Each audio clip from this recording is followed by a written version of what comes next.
भिन्न के प्रकार।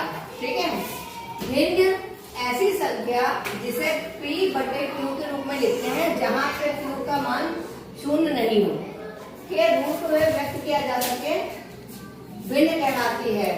p का मान को भिन्न का अंश कहते हैं और q को भिन्न का हर कहते हैं। ठीक है, ऊपर वाले को हम अंश कहते हैं, नीचे वाले को हम हर कहते हैं।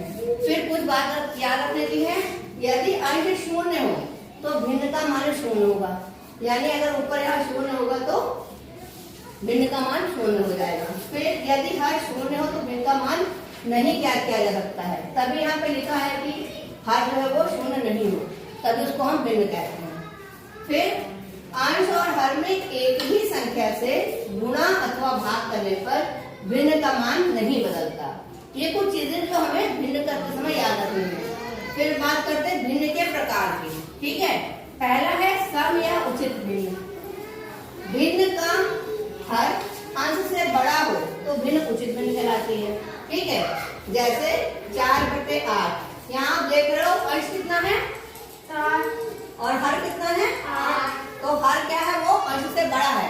इसी तरह से इसमें अंश कितना है 2 और हर 4, तो आपने देखा कि हर बड़ा है और अंश छोटा है, तो इसको हम कहेंगे सम या उचित भिन्न।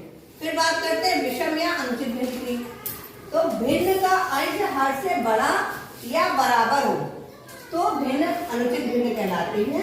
जैसे 5/5, देख रहे हो आप, इसमें अंश भी 5 और हर भी 5 है, तो इसको हम इम्प्रॉपर फ्रैक्शन बोलेंगे या अनुचित भिन्न या विषम भिन्न बोलेंगे।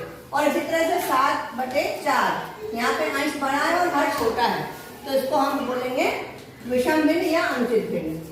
फिर बात करते हैं मिश्र भिन्न की।